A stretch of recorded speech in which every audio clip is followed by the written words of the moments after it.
Hallelujah, praise the Lord. ஆண்டவராகிய இயேசு கிறிஸ்து நாமத்தினாலே உங்களை வாழ்த்துகிறேன்.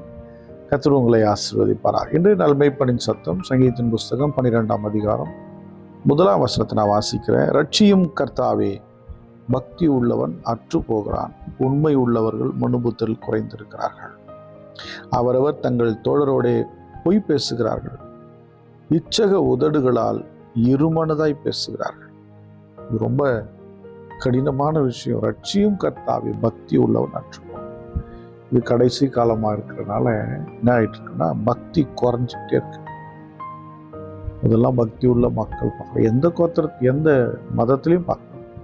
முகமதியர்கள்லாம் அன்றைக்கெலாம் ஒரு காலகட்டத்தில் சின்ன வயசுல லுங்கிலாம் கட்டிக்கிட்டு தொழுக போகிறத பார்க்கலாம். பக்தி உள்ள பிள்ளைங்களாக இருப்பாங்க, நீதி உள்ளவங்களாம் பார்க்கலாம். அதே போல் இந்து மக்களும் பார்க்கல, பட்டெல்லாம் அடிச்சுக்கிட்டு எல்லாம் போய் அம்மிலாம் கும்பிட்டுட்டு அந்த எச்ச பண்ணாமல் சாப்பிடுவாங்க, கறி சாப்பிட மாட்டாங்க. நிறைய விரதங்கள்லாம் இருப்பாங்க, பக்தியை வெளிப்படுத்துவாங்க. இன்னைக்கு பக்திகள் அது இந்த மாலை போடுறவங்க பெண்களுக்கிட்ட பேசக்கூட மாட்டாங்க, பார்க்க மாட்டாங்க. ஆனால் இன்னைக்கு அதெல்லாம் கிடையாது. எல்லா கிறிஸ்தவத்தில் இன்னைக்கு இவ்வளோ பக்தி. பாஸ்டர் ஒரு வார்த்தை சொல்லிட்டா மாற மாட்டாங்க, அப்படியே செய்வாங்க. போவா சொன்னால் பாயை போட்டு ஒரு இடத்துல அப்படியே ஜோம் பண்ணிக்கிட்டே இருப்பாங்க, யாருக்கிட்டையும் பேச மாட்டாங்க, அமைதியாக. ஜோம் பண்ணி முடிச்சா பதில் வந்துடும் பாருங்க. இன்னைக்கு பக்தி ஊழியத்தை பக்தியாக ஓடி ஓடி ஓடி ஆத்தும ஆதாயம் பண்ணுவாங்க. இன்னைக்கு என்ன கிடைக்கும் எனக்கு, நான் ஆத்தும ஆதாயம் பண்ண அப்படி கான்செப்ட் பண்ணுறேன், ஓடுவாங்க. ஞாயிற்றுக்கிழமையா பரவாயில்ல, எந்த வேலையும் எனக்கு வேணாம், கர்த்தர் தான் அப்படின்ட்டு நின்ன பக்தி இன்னைக்கு போயிடுச்சு. ஆராதனைக்குன்னா முன்னாடியே வந்து விசுவாசிகள் வந்து ஆலயத்தில் முழங்கால் போட்டு ஸ்தோத்திரம் பண்ணிக்கிட்டு இருப்பாங்க. ஆண்டவரே எங்களுக்கு பேசுங்க ஆண்டவரே. இன்றைக்கு பாஸ்டர் வந்து வெயிட் பண்ணணும், விசுவாசி லேட்டாக போவாங்க. அது மாதிரி ஒரு காலகட்டத்தில் வந்துட்டு பக்தி உள்ளவன் அற்று போகிறார்கள், உண்மை உள்ளவர்கள் இன்னைக்கு உண்மை கிடையாது.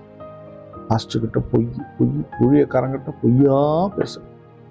இல்லைன்னா சில பாஸ்டர்ஸ் வெறும் பொய்யாவே பேசுறது, அவங்ககிட்ட உண்மை இல்லை. ரொம்ப அவல நிலையில் உண்மை உள்ளவர்களை தேவன் எதிர்பார்க்கிறார். உண்மை உள்ளவர்களாக இருங்கள், கூடுமான மட்டும் உண்மை உள்ளவர்களாக இருங்க. பொய் பேசுறாங்க, தங்கள் தோழரோட நட்பு, ஃப்ரெண்டு. ஒரு காலத்தில் நட்புக்கு ஒரு நட்பு கிடைச்சுன்னா சொந்தத்தை விட மேலாக நட்புக்கு மரியாதை இருக்கும். சொந்தத்தை விட மேலானது நட்புக்கு. இக்காலங்களில் ஐயோ தோழர்கள் நண்பனோட என்ன பண்ண முடியாது, ஒன்றும் சொல்லுவோம். ஒரே பொய்யா நண்பர்களால் அழிந்தவங்க எத்தனையோ பேர் இருக்கிறாங்க. நான் பிஸ்னஸில் இருந்தனால எனக்கு தெரியும்.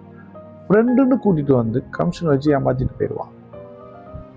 அப்போதான் நட்புடைய வேல்யூ பார்த்தா அவ்வளோ மோசம். நண்பனுக்கு துரோகம், பல விதத்தில் துரோகம். அப்புறம் பார்த்தீங்கன்னா இச்சக உதடுகளால் இருமனதாக பேசுறது.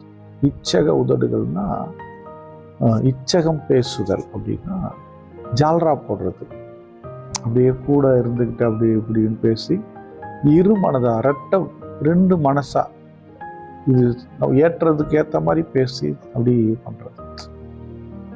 இன்னைக்கு மக்கள் மாறிக்கொண்டிருக்கார். தேவனுடைய பிள்ளையை இப்படிப்பட்ட மக்கள் மத்தியில் நம்ம வாழ்ந்துட்டு இருக்கிறோம். ஜாக்கிரதையாயிருங்கள், கர்த்தர் உங்க கூட இருப்பார். தேவனை பிடிச்சுக்கோங்க, அவர் மட்டும்தான் கடைசி வரையிலையும். எவனும் நிற்க மாட்டான், தெரிச்சு போயிடுவாங்க. ஆபத்து காலத்தில் கர்த்தர் தான் துணையாக இருப்பார். நமக்கு உதவி பண்ணாலும் சரி, கூட இருந்தாலும் சரி, ஏதோ ஒன்றிற்காக அவங்க வெயிட் பண்ணுறாங்கன்னு அர்த்தம். ஒரு சிலர் அத்தி பூணுவாங்க, அத்தி பூத்த மாதிரி எங்கேயோ ஒரு நபர்கள் எந்த இது எதிர்பார்க்க மாட்டாங்க, மனசார உதவி செய்யுங்க, மனசார கூட நிற்பாங்க. அப்படிப்பட்டவங்க கிடைச்சா நீங்கள் விட்டுறாதீங்க, ஸ்தோத்திரம் பண்ணுவோமா. ஸ்தோத்திரம் ஆண்டவரே, ஸ்தோத்திரம். பக்தி உள்ளவன் அற்று போகிறான். பக்தி இல்லாத மக்கள் பெருகிட்டு இருக்காங்க, துன்மார்க்கம் பெருகிட்டு இருக்காங்க. பொய் பேசுகிறவங்க, உண்மை இல்லாத மக்கள், இருமனதா இச்சகம் பேசுகிற மக்கள்லாம் இருக்கிறாங்க. ஸ்தோத்திரம், ஸ்தோத்திரம். இவர்கள் மத்தியில் நாங்கள் வாழணுமே, எங்களுக்கு கிருபை தாங்க. ஸ்தோத்திரம்.